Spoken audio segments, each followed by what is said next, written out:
É possível que você tenha alguma noção do que se passa na Venezuela. Você provavelmente acredita que por lá existe um poder autocrático, onde o ditador impõe suas determinações por meio de militares ou da justiça devidamente aparelhada. Mas não é bem assim. E o que você vai ver agora mudará sua forma de enxergar as coisas. E se você assistir até o fim, provavelmente perceberá que um sistema muito semelhante começa a se instalar no Brasil. Na Venezuela, alguns grupos operam como proprietários de suas áreas. São os coletivos. A primeira função do coletivo é defender a Revolução Bolivariana, e para isso eles dispõem de todo tipo de armamento e equipamento necessário para atacar qualquer um que se opõe ao modelo, ou seja, para atacar os reacionários. Esses grupos impõem uma espécie de disciplina dentro de seus territórios. Eles têm um código de honra próprio. Muitos até se gabam de manter dentro de suas áreas um índice de criminalidade abaixo da média nacional, que por sinal são os piores do mundo, com 70 homicídios a cada 100 mil habitantes. Existem centenas de coletivos, todos eles armados, com rifles portáteis, granadas, e 2 deles, os Carapaicos e Tupamaros, receberam treinamento militar dos guerrilheiros das Farc colombiana. Além disso, eles têm relações estreitas com outras gangues paramilitares, como os Los Rastrojos, também da Colômbia, que lhes fornecem armas.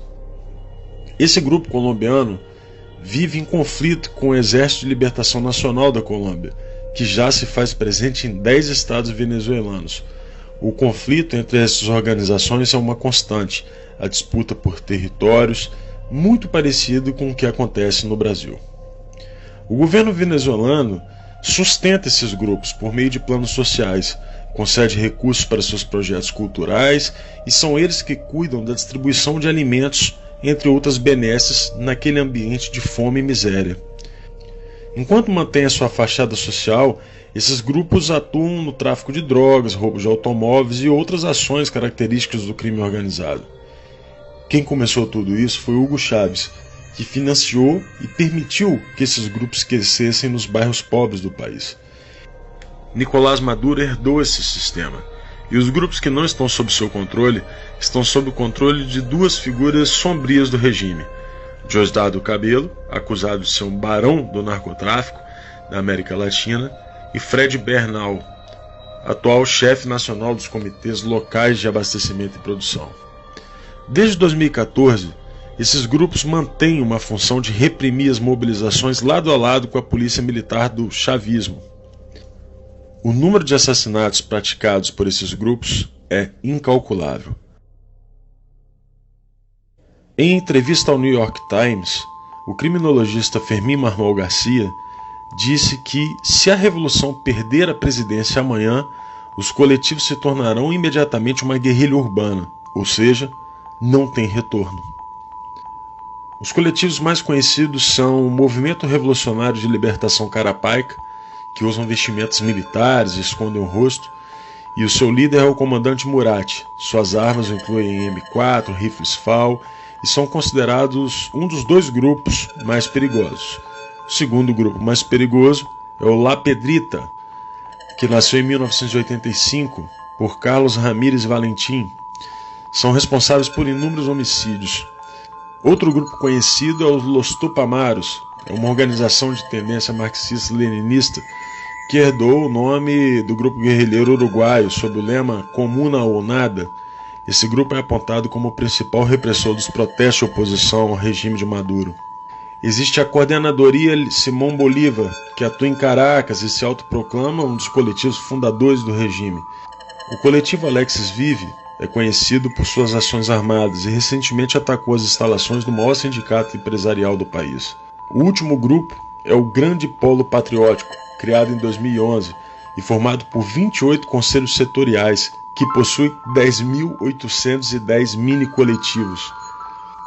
Como você pode perceber, o sistema de dominação do povo venezuelano não pode ser revertido por um sistema eleitoral simples ou pela queda de Maduro. A melhor definição do que aconteceu por lá foi feita por Lech Walesa. Segundo Walesa, fazer o socialismo é fácil. É como fazer uma sopa de peixe de um aquário. Basta aquecer a água. Não precisa nem temperar. As plantas já estão lá dentro. Fazer o contrário, criar uma sociedade livre a partir do comunismo, é como fazer o aquário utilizando uma sopa de peixe. Isso é complicado.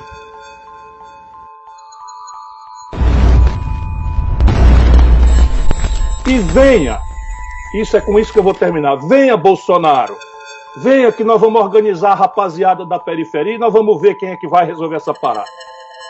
O juiz federal Odilon de Oliveira, de Ponta Porã, na fronteira do Mato Grosso do Sul com o Paraguai, obteve evidências da atuação de guerrilheiros das Forças Armadas Revolucionárias da Colômbia, as FARC, no treinamento de bandidos ligados ao 1º Comando da Capital, PCC, e ao Comando Vermelho.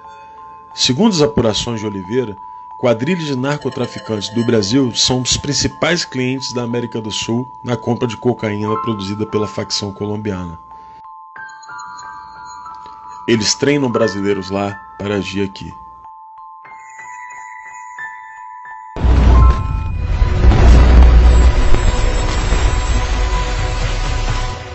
A revolução do lumpenproletariado já está em andamento no Brasil.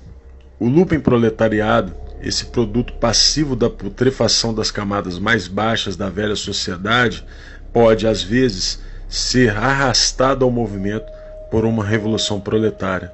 Todavia, suas condições de vida o predispõem a vender-se à reação. Karl Marx. Você consegue se lembrar do Brasil antes de 2002? Pois é, não existiam cracolândias por aqui. A partir da vitória de Lula, a droga derivada da cocaína tomou conta do país, escravizando um número imensurável de brasileiros. Tais indivíduos são capazes de lutar com maior coragem, mas são propensos a ações destrutivas.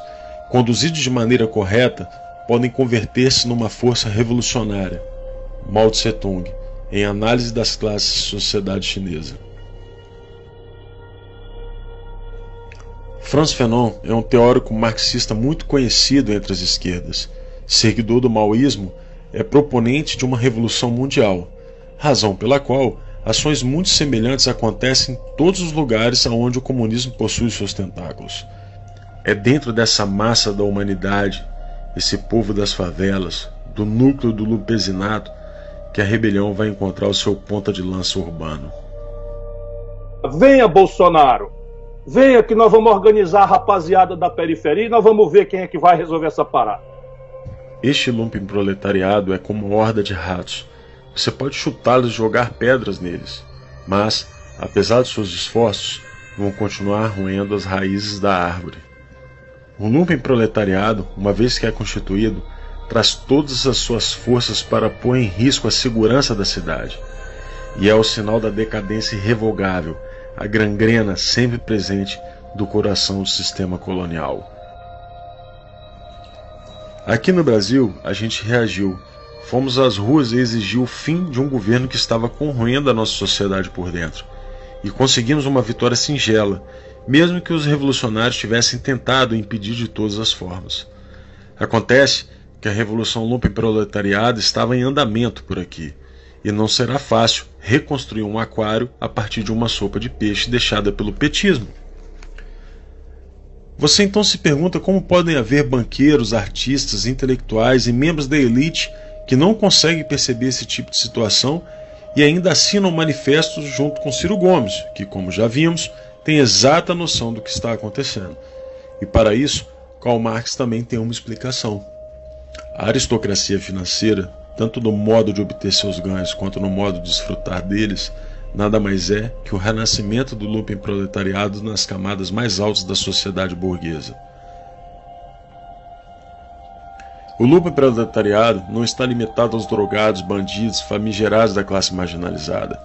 Estão nos poderes, nas corporações, na mídia e no judiciário. Veja que até as opiniões de alguns jornalistas conhecidos têm mudado. Isso acontece de acordo com a mudança de quem banca os seus contra-cheques. São as pércoras do jornalismo, ou os degenerados da informação. No judiciário, do mesmo modo, um número cada vez maior de criminosos é colocado nas ruas. Parte deles para alimentar a massa revolucionária, e outros vinculados justamente aos grupos que tratamos há pouco. Tudo isso é feito às claras, não existe segredo. Preciso que a gente denuncie isto. Que a gente anteveja esse tipo de manobra. Porque não se pode fazer isso com o Supremo Tribunal Federal. Agora eu vou dar uma desperto e vou conseguir a decisão do aborto. De preferência, na turma com 3 ministros. Aí a gente faz um 2-1. E deixa de fora desse seu mau sentimento. Você é uma pessoa horrível. Uma mistura do mal com atraso e pitadas de psicopatia. Isso não tem nada a ver com o que está sendo julgado. É um absurdo, Vossa Excelência, aqui fazer um comício cheio de ofensas, grosserias. Vossa Excelência não consegue articular um argumento, fica procurando. Já ofendeu a presidente, já ofendeu o ministro Fux, agora chegou a mim. A corrosão do Conselho de Justiça da nossa própria Carta Magna atende ao conceito de Revolução Lumpen. Afinal, a disciplina e os códigos de honra, como já vimos, terão que ser aplicadas por grupos criminosos ao fim da conclusão do processo revolucionário. Agora que você já sabe qual é a situação que nos encontramos, eu faço um pedido. Não desista do Brasil.